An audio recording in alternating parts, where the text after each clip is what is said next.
And welcome to Cruise Control, your on-air automotive magazine. It's Fred Staub and Les Jackson. Les, how are you doing this week, huh? Very good, very good. I'm just anxious to get to more and more interesting stuff going on in the auto industry. Yeah, absolutely. And let's jump right in because we got a lot to talk about. Big markups. Big markups are still happening, and it has to do with a car that you probably wouldn't expect it on. But we will talk about that and are big markups becoming just the way it goes these days? I don't know. I keep wondering if it can get marked up any further. Yeah. I'm sure it will. Yeah. And down at the other end, or at least lower end of the prices, Hyundai reveals its Elantra N. Yes, although this may not be the cheapest Elantra at This, no, all. it would not be the cheapest. Yeah, so we'll talk about that and what's new on that and some of the technology involved in that. And then we're also going to tell you about the demise of Top Gear. At least the UK edition, the US edition That's will right. carry on, but it's gone away indefinitely, hasn't it? Well, it had a heck of a run. It sure did. Huge, huge run. But we'll talk about that. We will talk about. And we have some As the Tesla Turns Mega Edition Yes. uh, for your pre holiday thrills. A judge says Musk all along knew about the autopilot problems. Well, of course he did. Hmm. Um, Congestion pricing hits the Supercharger network. Yep. And you're thrilled about your Cybertruck delivery, right? Well, apparently, they're they have those big reveal events, and they're gonna deliver 10 of them. That's it. What do you think There you about go. that? 10. Well, I've been predicting it wasn't going to happen in the first place. So Yeah. So we'll have to see how that goes, right? that's right. And their insurance, hmm, Yeah, their insurance business. They went into the insurance business and it didn't go so well. We'll tell you about what happened there. It was not the best scenario, was it? yeah. Well, yeah. And I love this. This happens to be a pet peeve of mine, Fred. What's that? And I happen to know what a lot of the laws are. Blowing your horn, especially in an annoying way. And is it a constitutionally protected right? Now you mean as soon as the light turns green, if you don't launch like a drag Right, car with your wheels up, right, they blow the horn? Yeah. right. So, yeah. Yeah. You hear it more and more as people have gotten, as I have called it over the years, an erosion of civility. Yes, certainly that has happened. Uh, that's so. Yeah. We'll talk about what the Supreme Court says. Yeah, exactly. Exactly. Well, all that and more on Cruise Control. We'll be right back, so stay tuned. We're just getting started.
Go.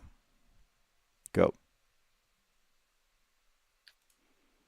And welcome back to Cruise Control. Fred and I are going to cover a little bit of the market this particular segment. And it's been a real problem in the last year and a half or so about markups over MSRP, Yeah. and it got crazy. Yes. Still is with a couple dealers, but it looks like it's not over because one particular vehicle I would not have predicted is getting a markup over Yes. MSRP. The, it could be Interesting. the ugly side of being the car of the year as well. Yeah, yeah. Yeah, we're talking about the Prius Prime, the plug-in hybrid Prius, 44 miles of all-electric range. Great vehicle. I drove it not that long ago. Thought it was wonderful. And on a Reddit post, Galactic Kitty. Do you like that name? You're a cat guy. That's my moniker Yes. on Twitter. Okay, so Galactic Kitty was asked to pay $48,641 for a 2024 Prius Prime XSE Premium, which has a price of $39,370 before packages, accessories, and delivery fees. So the dealership's computation showed $3,166 worth of dealer and port packages and accessories installed, along with $1,095 for delivery and handling fees. Okay, that's fine. That's what it is. And the markup of $5,000 labeled as market adjustment. This was at a unspecified Toyota dealership in Los Angeles. The average markup in the area is around $3,000 to $5,000, according to markups.org, which is an interesting site. We'll have to check that out. Some states have asked for over $7,500 above MSRP. That's crazy, isn't it? Just don't. Just don't. No. Just keep looking. Even if you have to travel to another state and buy it and bring it in. Sure. You know? And then they have to service it, the other dealer. Don't ever let a dealer tell you that they can't or won't service it because you didn't buy it there. That's against federal law. They have to service it. They have to service it, yeah. And so, this is still happening, and I think they're getting away with it. People are paying it, and, we'll just work it into the payment business, and people pay it. And it's unfortunate because the more you allow them to take, the more they will take. Yeah.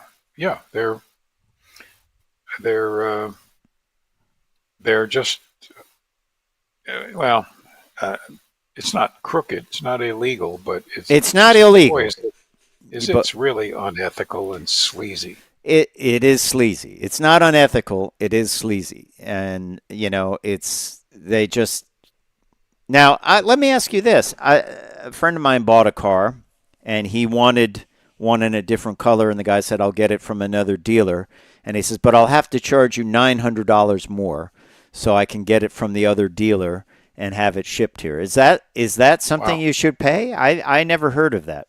That's his cost of doing business, right? I've heard of it many times. Never $900, but usually when it's a dealer-to-dealer transfer, they ask you to pay the actual cost of bringing it, which typically is they've got somebody that works at the dealership and they go to travel to the other dealership and drive it back, and you pay a couple $100. Paying now, unless the thing is going cross country, well, obviously that's expensive. Mm-hmm. Yeah. But yeah, just charging you big bucks just to bring it from Maryland into Virginia, locally here. Yeah, right. No. Yeah.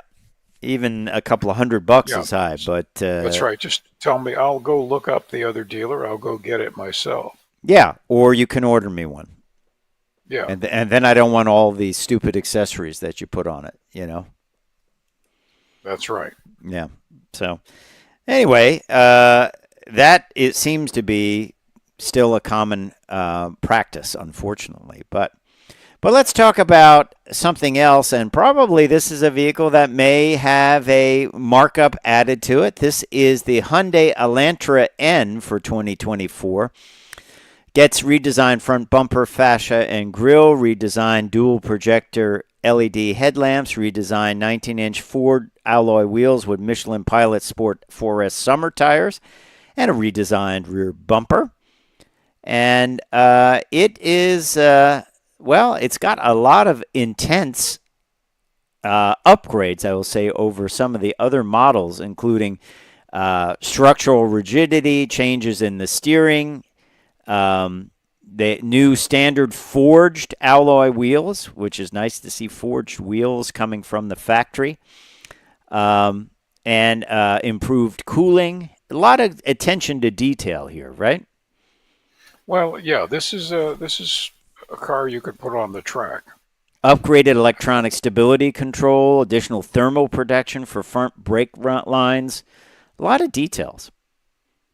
That's right, and I don't have a price on it, but I can promise you that if you bought one of these as opposed to buying just a regular Elantra and buying all the Go Fast stuff aftermarket, it's going to be cheaper to buy it from Hyundai and let their engineers do it right. Yeah, exactly. It's heavily engineered. Cool car. And it's just an addition to their N lineup. I have not driven this, and I don't know how rough the ride is or whatever. I know they have a lot of interesting controls in the cockpit too, as far as drive modes and that. A lot on the steering wheel, and I think it's a pretty slick car. Definitely a slick car. It's slick, and it's fast. It's 276 horsepower. Yeah, for a small car, that is pretty neat stuff. So that is the Hyundai N Elantra. Here's some news. If you shop at AutoZone, they had a cyber attack, Les Jackson. 185,000 customers had their information stolen. This comes from beepingcomputer.com, which I've never gone to.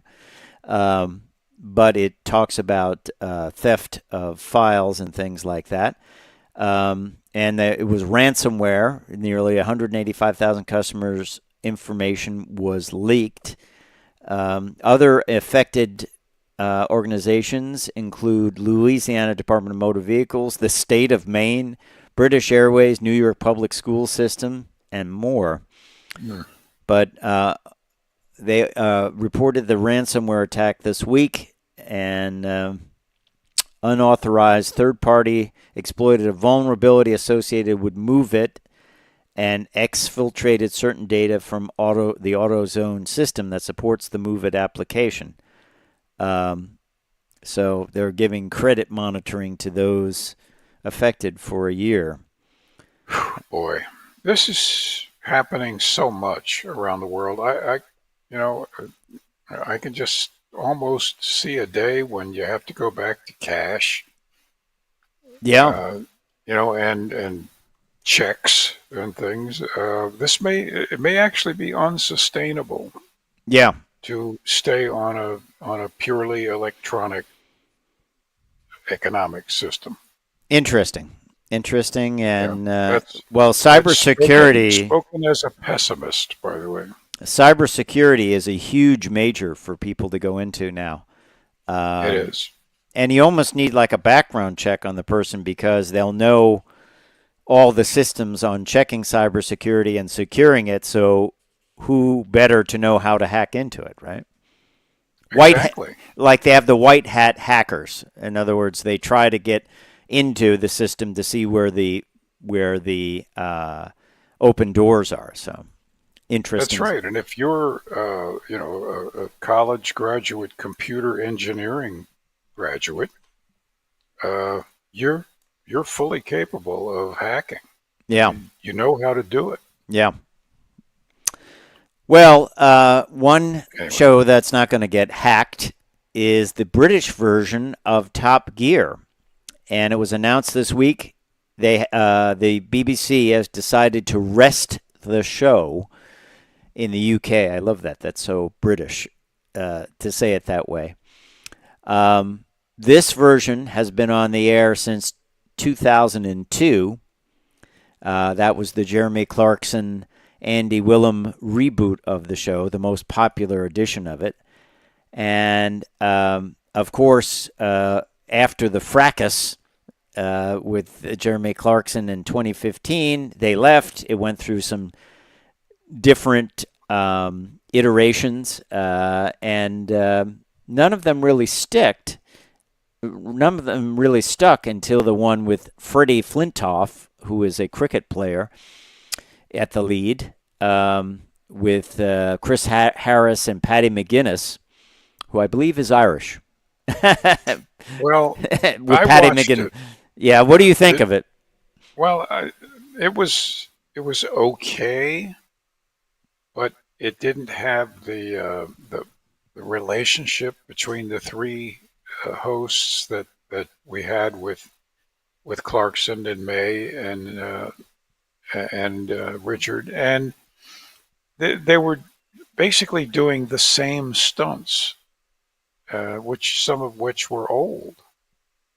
You know, Hmm. the floating car and the stuff like that. So I can see where the viewership just said, well, I'm not laughing anymore. I'm not surprised anymore.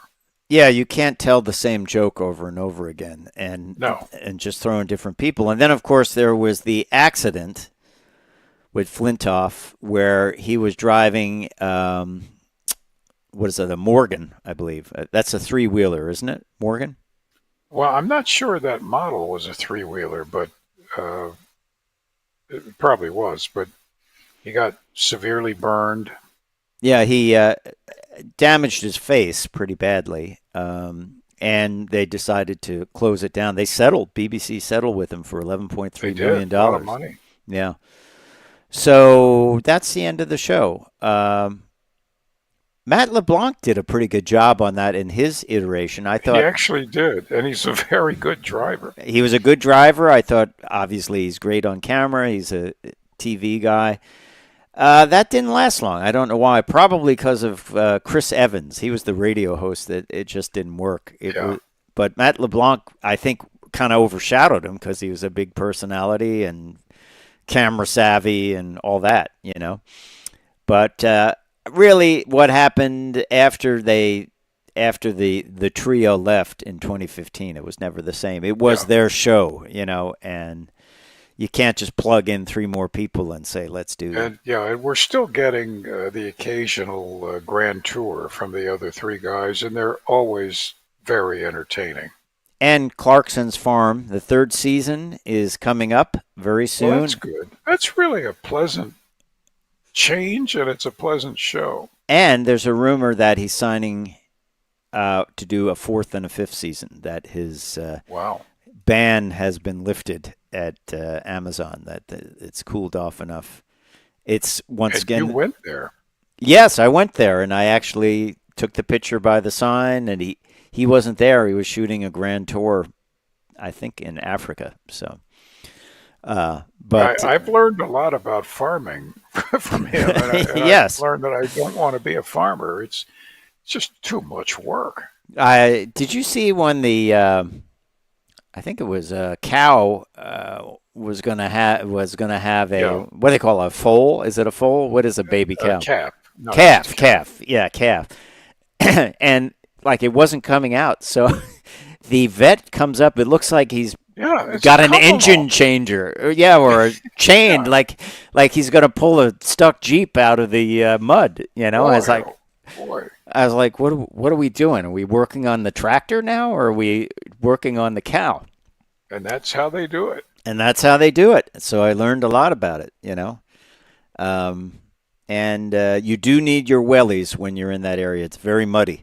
You, I mean, I have always respected farmers, but man, just the endless work, whether you feel good or not, you have to be out there working. Yeah, and stuff can always go wrong. I mean, he made like 170 pounds or something after working all season, So pretty weird.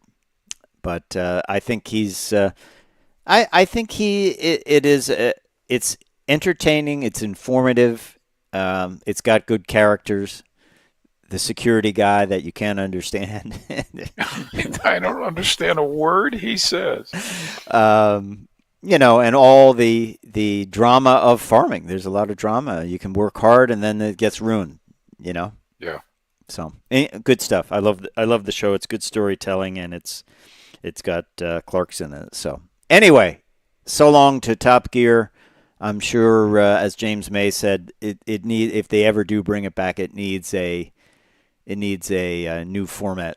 It needs some kind of adjustment to the format. I think he's right about that. So, are you ready for a mega edition of As the Tesla Turns? Oh, listen, I am always ready for an As the Tesla Turns, mainly because I guess it's Schadenfreude. I don't dislike Musk.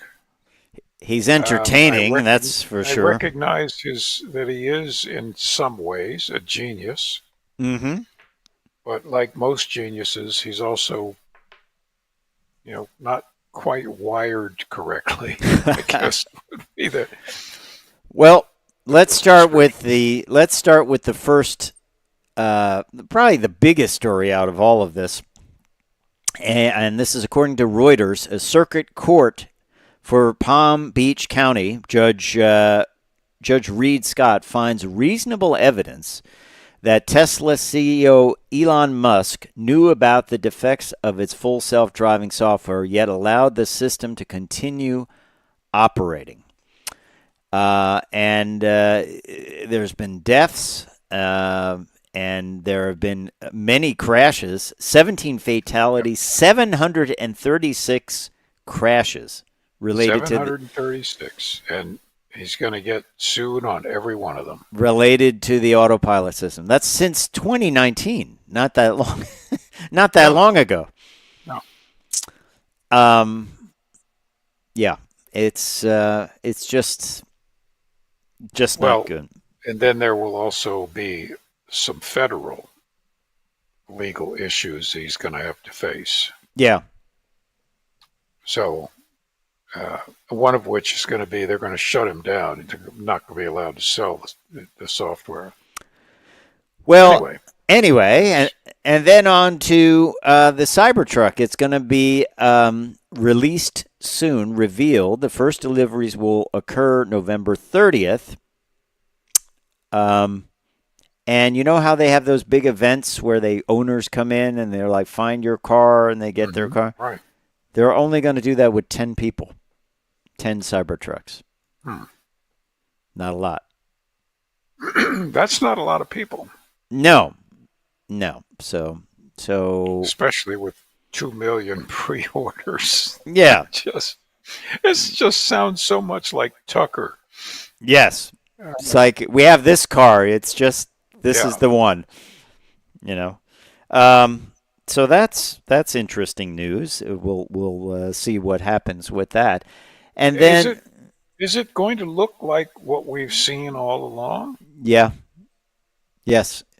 I just don't know why. I honestly I don't think it looks stupid. Yeah, exactly. I'm not. It's not what I want to drive. But hey, people out there want to drive it. We're all for it. Yeah. And then this is interesting. I think too. Now, I think he could stop making cars or sell the cars to somebody else to make, and then just run the Supercharger network, because I think he's going to make a lot of money on that with everyone adopting the connector standard. Imagine if he ran all the charging for all electric cars. Oh, boy. That would be pretty good. Oh, boy. Well, he just introduced a new Supercharger congestion fee at specific locations around the United States. It's a more expensive penalty for idle fees. So an idle fee was if you charged up and then you just sat there, right? So he announced this fee, in 2016, but now he's going to up the cost of it. You will incur the congestion fee and will have to pay $1 every minute the vehicle is still connected with no upper limit to encourage good charging habits. So, in other words, Okay. if your vehicle is charged to 90% and you just stay there after 90%, you're going to pay $1 per minute.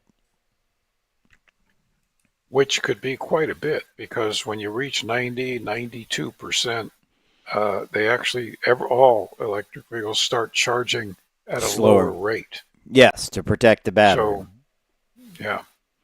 So, I think he's going to make a lot of money on this because I think a lot of people go there and they go do something and then the thing is sitting there and, Yeah. I don't know.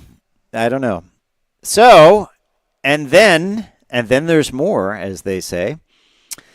Tesla launched its own car insurance. As a matter of fact, Ford was talking about doing this, and it was going to be one. They want to keep the revenue stream coming after you buy the car.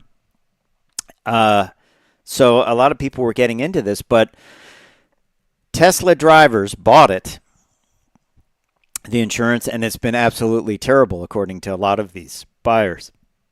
Things where one gentleman said he bought a new Model S in 2018. He clicked on the autopilot the first time the car lurched left and flipped over and caught on fire, filled with smoke. They didn't want to pay for his medical bills, insurance. He had it insured with Tesla. They didn't. They said, "Oh, there's only $10,000 worth of damage." It was looked at. It was total. It was over $40,000 worth of damage. Calls go unanswered.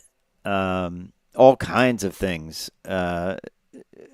People are just have an accident where someone hits the back of their car. They can't get anyone on the phone. So sounds like a really bad situation. Oh, and the price goes up. He was quoted $91 a month, and then all of a sudden it went up to $190 a month. Of course, that's getting expensive. Most car insurance companies are better than that. Yeah, the most of them that I've dealt with, they call you right back, and Sure. you get someone on the phone. You got a problem with your bill, they're right there on the much better. So this sounds like it's a dud. And if it's Well, anything to do with autopilot, they have a special person you have to talk to, because it's sticky. oh, I would love to talk to that person. Yeah, sticky. Understaffed and overwhelmed, waiting months for repairs and payouts. Yep. So, Well, not the best. it's the bloom is the shine is wearing off of the logo. Yeah. Well, let's talk about this.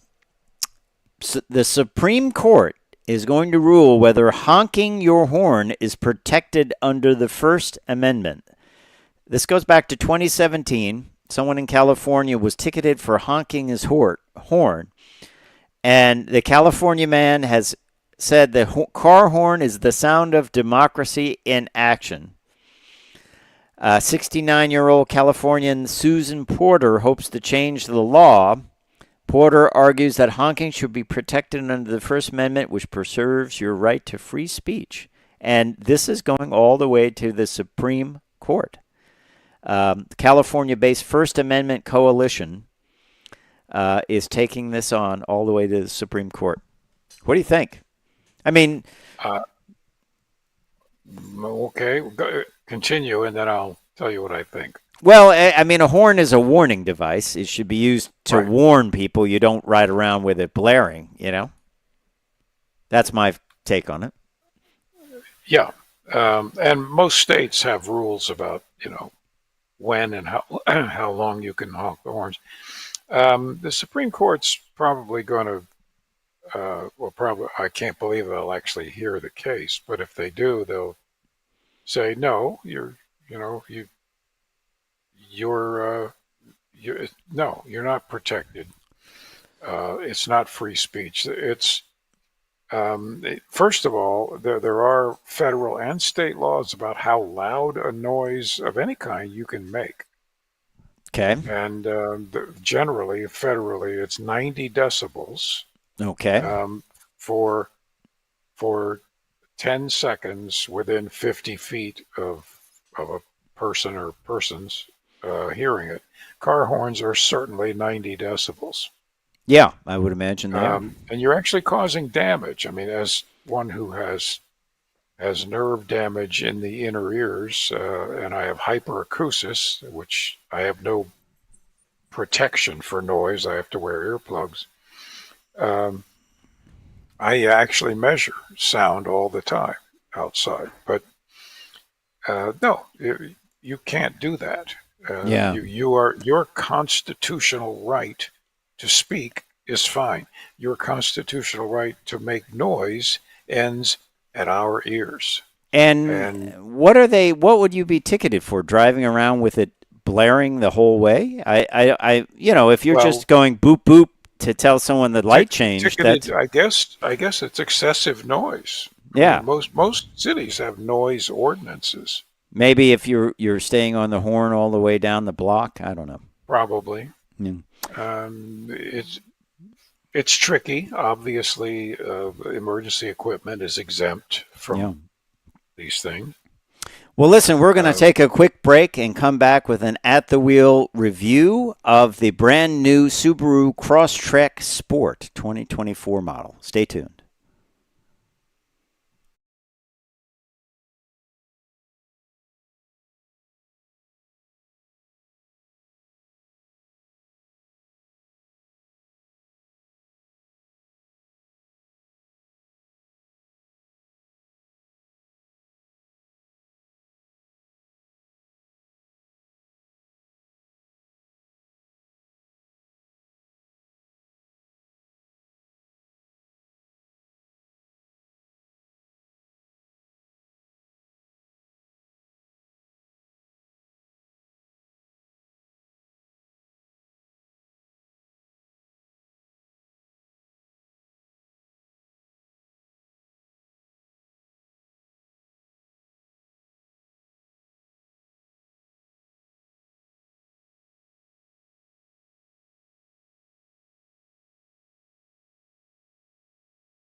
And welcome back to Cruise Control, your on-air automotive magazine. I'm Fred Staub. He is Les Jackson.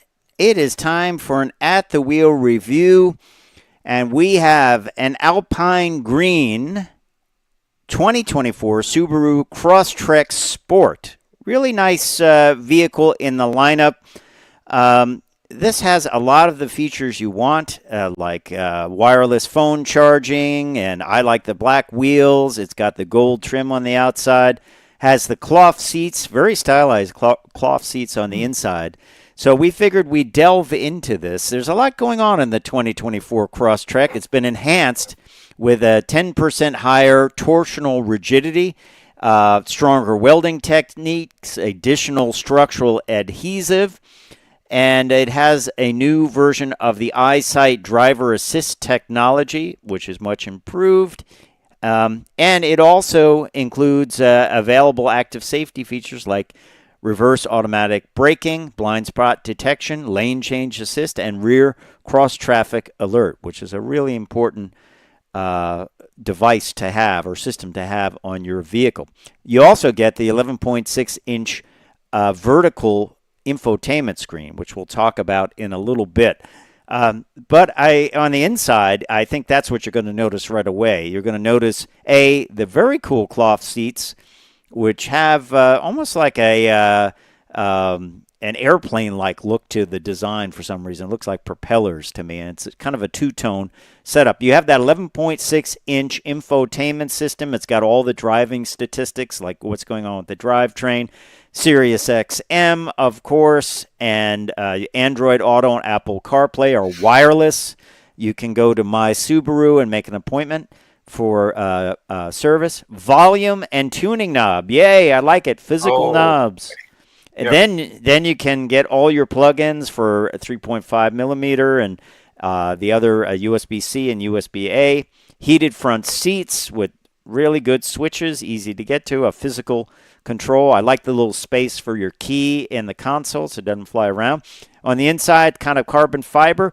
On the center console, some shiny piano black. We'll talk about that in a minute. Sport pedals for the Sport Edition. Out back, pretty roomy. The second row is a little elevated, so you get a view out the windshield. Good leg room. You get a couple of USB plugs for the passengers, which is welcome news. Rear seats fold almost flat. I like that a lot. So you have basically a flat load floor, which is really nice. As I say, it's dominated by the 11.6-inch screen, which is a welcome addition, a nice update. Real nice analog gauges. I like that a lot. Out back, generous storage, and just a really nice wide opening, low lift over height for the vehicle, easy to get things in. You got a light out back, which you can switch on and off. If you want another light, you can add one by removing that panel to the hatch. So that's a little bit of an option. And the good news is you have a spare and a full jack. So always good to check that. We like the black wheels that were really stylish but not overdone. And then under the hood, 182 horsepower Boxer engine. It is an engine that's been in the lineup for a while. Very, very nice running engine. I like how the oil filter is upside down and easy to get to. It even has like a little drip tray there when you take it out so you don't get oil over everything. On the road, nice driving vehicle. CVT transmission did a great job. Fuel mileage, 33 highway, 26 city, 29 combined. Not bad for this all-wheel drive vehicle. Ours was, as I said, in Alpine Green, but it's available in a pretty significant collection of other colors, so you can get it your way. And I think it is just a great addition to the Subaru lineup, update to their most popular vehicle, I should say. Crosstrek is one of their best-selling vehicles. So let's talk about pricing on this model. The base, the price for the Sport, the base Sport, it's not the base model, but it is the Sport without options, is $28,995. That Alpine Green adds $395 to it. The option package 22 includes blind spot detection, rear cross traffic alert, power moonroof, and a 10-way power driver seat. The passenger seat is manual. That adds $1,920 to the price. Destination is $1,295, and total suggested retail price $32,605 for a very nicely equipped vehicle. It has a lot of those options, like I said, that you want: the wireless Android Auto and Apple CarPlay, the charger, the wireless charger, the great infotainment system. Just really nice overall. Interesting point here, the final assembly point is Lafayette, Indiana. These are some of the first Crosstreks built in that plant in Indiana, and that is a zero landfill plant. It has been for quite some time. So everything they build, all the waste gets recycled. It does not go into the landfill. And I remember talking to the manager of that plant a number of years ago, and I said that's very cool. Quite impressive that you can do that. I love the vehicle. Very few little things that I would change on it. And one of the things that I would change on the inside There's some piano black by the shifter. I would probably go with an aftermarket applique that looks like the carbon fiber that's on the door, because it tends to scratch. And a lot of the people on the Subaru forums talk about that. And if we get to the shot of it in time, of the inside, you will see what I mean. It is a common problem. So that's something I'd like to see them change. The other weird thing is no heated steering wheel is available in the U.S. market. It's available in the Canadian market, but it's not available here in the U.S. There's a lot of vehicles that are less expensive and have a heated steering wheel. I'd like to see them put a heated steering wheel in there. And the only other thing, which was just announced for the brand new Forester for 2025, is the 3D overhead view. I hopefully in 2025 or beyond, they will add that as an option to the Crosstrek as well.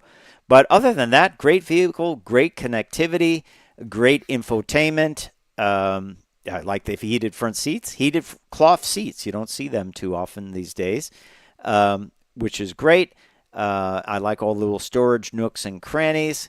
And as I say, I'd like to see that trim applied to the center console there. The Sport is just a good model. It hits just about everything you want in it. It gives you a little extra styling, and it is certainly a good choice if you don't want to go for the wilderness with the higher ground clearance and the more aggressive tires, which you may not want if you're going around and just using this vehicle for occasional light off-roading.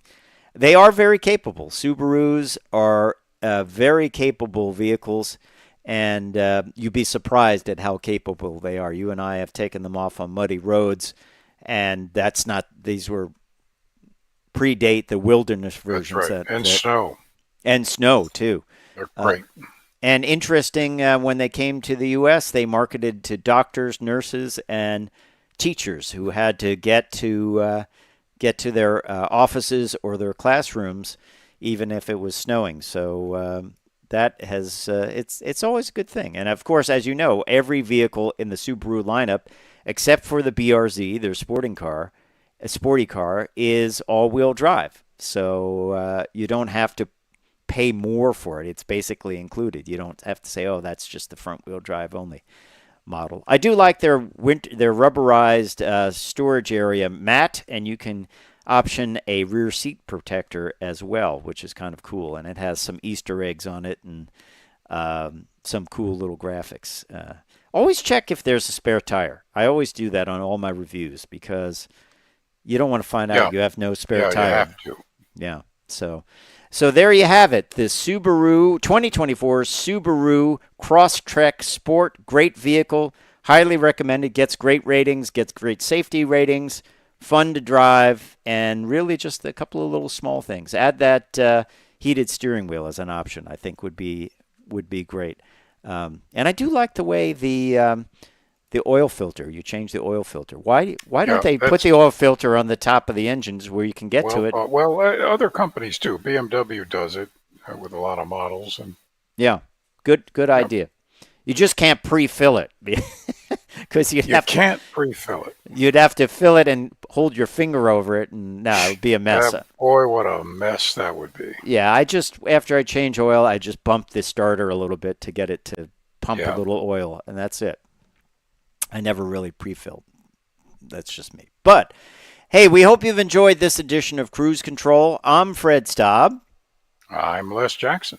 We are going to see you down the road.